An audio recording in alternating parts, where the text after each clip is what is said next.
Hello అండి, నా పేరు సందీప్ అనాలిసిస్ 27 ఛానల్కి అందరికీ స్వాగతం. ఈరోజు మెయిన్ టాపిక్ వచ్చేసి ఏపీలో కొత్త ఇన్వెస్ట్మెంట్స్ అనేది వస్తున్నాయి అనేది ప్రకటించడం అనేది జరిగిందండి కూటమి ప్రభుత్వం. దాని గురించి మనం మాట్లాడుకుందాం. అలాగే వచ్చేసి ఈ 14 నెలల కాలంలో వచ్చేసి ఆ కూటమి ప్రభుత్వం ఏవి ఇన్వెస్ట్మెంట్స్ అనేవి తెచ్చినాయి దాని గురించి మనం మాట్లాడుకునే ప్రయత్నం అనేది చేద్దాము. ఆ ఛానల్ని సబ్స్క్రైబ్ చేయండి, సబ్స్క్రైబ్ చేసుకొని బెల్ ఐకాన్ని యాక్టివేట్ చేసుకోండి. కొత్త వీడియోస్ పెట్టగానే మీకు నోటిఫికేషన్ అనేది. టాపిక్లో వెళ్ళిపోయింది. ఏపీలో వచ్చేసి 9 లక్షల కోట్లు ఇన్వెస్ట్మెంట్ అనేది వచ్చిందనేది ఇటీవల కూటమి ప్రభుత్వం అనేది ప్రకటించిందండి. ఇంతకు ముందు 14 నెలల్లో వచ్చేసి కూటమి ప్రభుత్వం ఏవైతే ఇన్వెస్ట్మెంట్లు వచ్చినాయన్నారో 32 కంపెనీస్ అనేది రావడం అనేది జరిగిందండి. అంటే ఎంఓయూ అనేది తీసుకోవడం అనేది జరిగింది. కానీ ఎలాంటి స్టెప్పింగ్ స్టోన్ అనేది వేయలేదండి. అంటే ఆ డబ్బులు అనేది వాళ్ళు కట్టడం అనేది జరగట్లేదు, ఏమీ కూడా జరగట్లేదు. కానీ 33 కంపెనీస్ అనేది ఏదైతే ఎంఓయూ అనేది చేసుకోవడం అనేది జరిగింది. ఇది వచ్చేసి మొత్తం ఈ 14 నెలల్లో వచ్చేసి 72 కోట్ల ఇన్వెస్ట్మెంట్ అనేది పెట్టడం అనేది జరిగింది. కానీ ఏదైతే ఇది జస్ట్ అంటే ఏదైతే అగ్రిమెంట్ అనేది చేసుకున్నారు కానీ ఇంకా ఏది కూడా ఆచరణ మాత్రం సాధ్యం కాలేదు. ఇంకొకటి ఏంటంటే ఇటీవల కూటమి ప్రభుత్వం ప్రకటించినట్టుగా 4 లక్షల ఉద్యోగాలు అనేది ఇచ్చామనేది చెప్పడం అనేది జరిగిందండి. కానీ ఇటీవల ఎలాంటి ఉద్యోగం అనేది కూటమి ప్రభుత్వం వచ్చిన తర్వాత రాలేదు ప్రజలకి. ఎందుకంటే మెగా డిఎస్సి గురించి చెప్పినారు.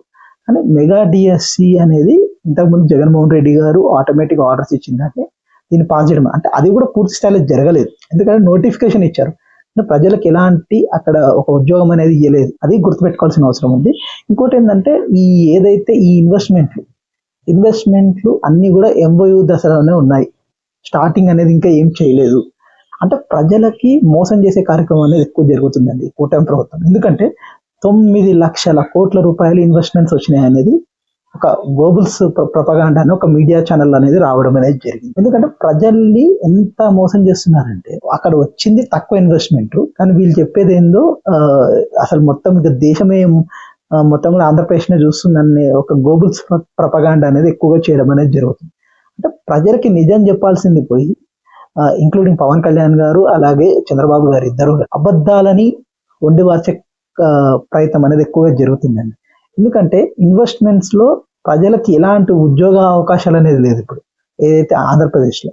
ఇంకోటి ఏంటంటే ఇప్పుడు కొత్త ఇన్వెస్ట్మెంట్స్ కూడా వస్తాయని అంటున్నారు, కానీ పాత ఇన్వెస్ట్మెంట్లకి అసలు దిక్కు దివానా లేదండి. ఇప్పుడు కొత్తగా ఈ సింగపూర్ కంపెనీస్ ఏవో వస్తాయి, 3-4 ఏళ్లలో డెవలప్ అనేది చేస్తామని చెప్తున్నాను అమరావతిని.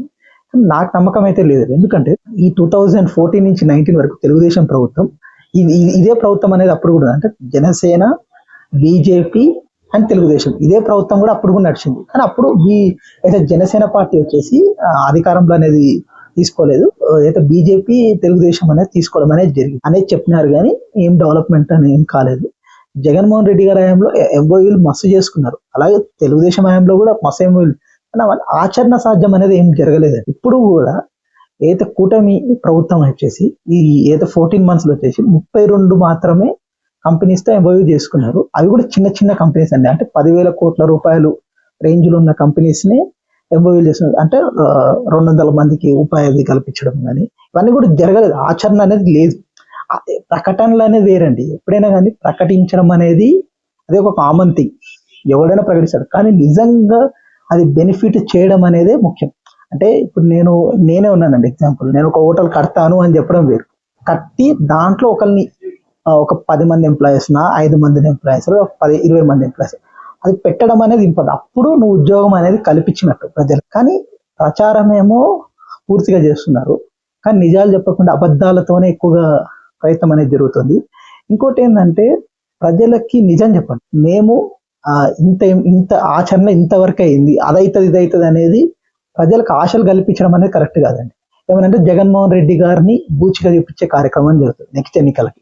ఎందుకంటే జగన్ వస్తే ఇంత అరాచకం జరుగుతుంది, అంత అరాచకం జరుగుతుంది అని చెప్తారు. కానీ వీళ్ళకు పాజిటివిటీని క్రియేట్ చేసుకునే ప్రయత్నం అనేది ఎవ్వరు చేస్తుందండి కూటమి దాంట్లో. ఎవరైనా కానీ పవన్ కళ్యాణ్తో కలిపి చంద్రబాబు గారు వీళ్ళ మాటలన్నీ కూడా జగన్మోహన్ రెడ్డి గారు వస్తే నాశనం అయిపోతుంది రాష్ట్రం అనే ఒక ఉద్దేశంతోనే ప్రజల్ని గడిపించే ప్రయత్నం అనేది చేస్తున్నారు తప్ప ప్రజలకి మనం ఏదైతే హామీ ఇచ్చాం, అంటే ఇంత డెవలప్ చేస్తాం అంత డెవలప్ చేస్తామని మనము ఎన్నికల ముందు హామీ ఇచ్చాము, మన సంవత్సరం కాలం అయింది.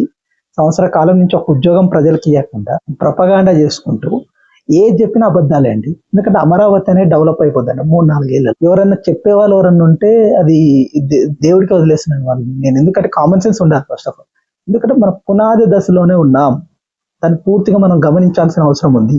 ఇంకోటి కొన్ని సింగపూర్ కంపెనీస్ వచ్చేసి ఇన్వెస్ట్మెంట్ పెడతామని అని చంద్రబాబు గారు ఇప్పుడు వెళ్తున్నారు టూర్కి. దాంట్లో నాకు అనిపించింది ఏంటంటే ఆయన డబ్బులన్నీ కూడా ఏదైతే డబ్బులు సంపాదించుకున్నాడో ఆ డబ్బులన్నీ కూడా అక్కడ పెట్టుకోవడానికి వెళ్తున్నాడు ఆయన. ఆయన ఏంది ఇప్పుడు ఇదే మాటలు అప్పుడు కూడా చెప్పినారు, కానీ ఏం జరగలేదు.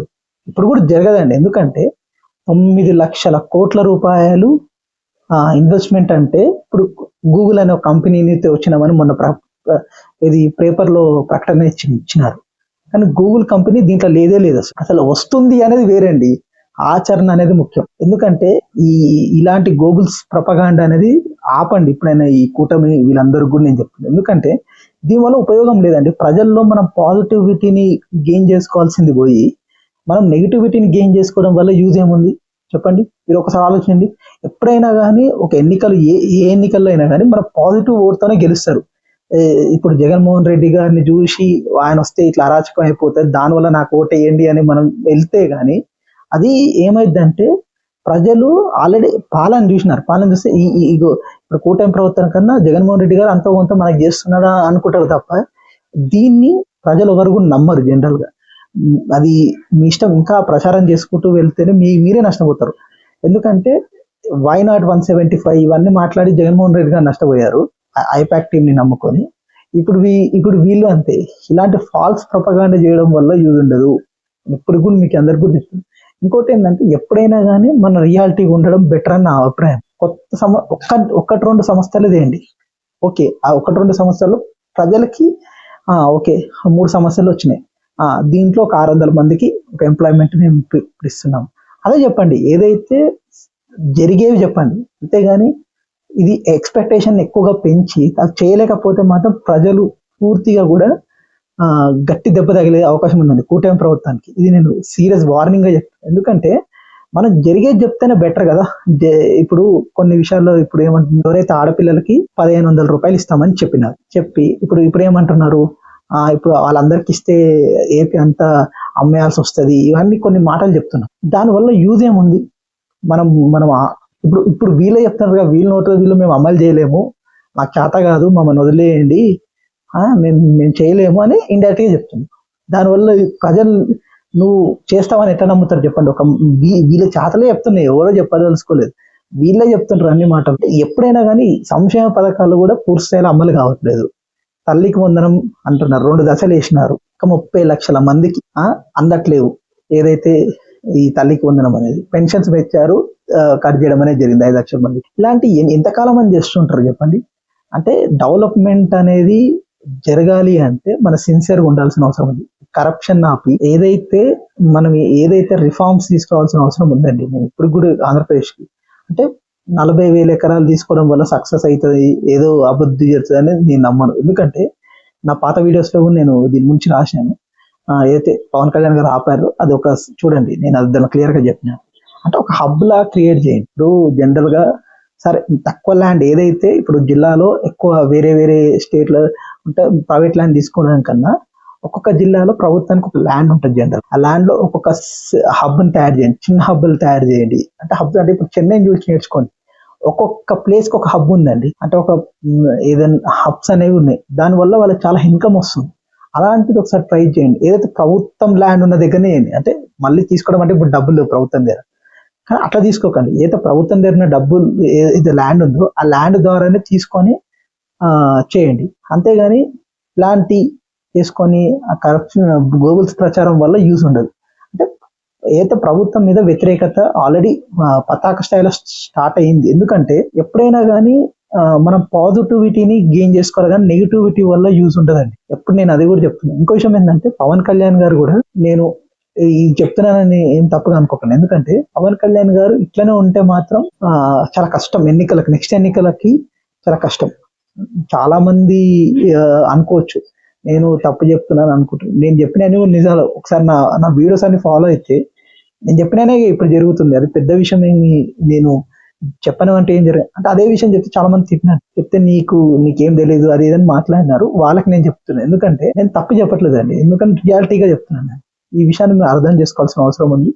ఏదైతే ఈ ఇన్వెస్ట్మెంట్లని మనం ఆచరణ ఏదైతుందో అది ప్రజలకు చెప్పి కన్విన్స్ చేయాల్సిన అవసరం అనేది మనకి, అది దానివల్ల ప్రజలు అర్థం చేసుకుంటే బెనిఫిట్ జరుగుతుంది తప్ప దీనివల్ల ఒక మైండ్ సెట్ ని క్రియేట్ చేసి అన్ని వేల కోట్లు ఇన్ని వేల కోట్లు మేము చేస్తున్నామని చెప్పి చేస్తే మాత్రం, అది చేయకపోతే మాత్రం చాలా డిసప్పాయింట్ అవుతారు ప్రజలు.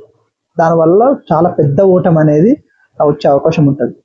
ఇది అర్థం చేసుకోవాల్సిన అవసరం ఉంది కూటమి నాయకులు అందరూ కూడా, ఇంక్లూడింగ్ పవన్ కళ్యాణ్ గారు కూడా. ఎందుకంటే మనం ఎప్పుడైనా కానీ నిజాయితీకి వెళ్ళినప్పుడే మనం ఏ ప్రభుత్వం అయినా కానీ నిజాయితీకి వెళ్ళినప్పుడే గెలిచే అవకాశం ఉంటుందండి. అంటే మనం ఏదైతే చేయగలమో అది మాత్రమే చెప్పండి, చేయలేని చెప్పకండి.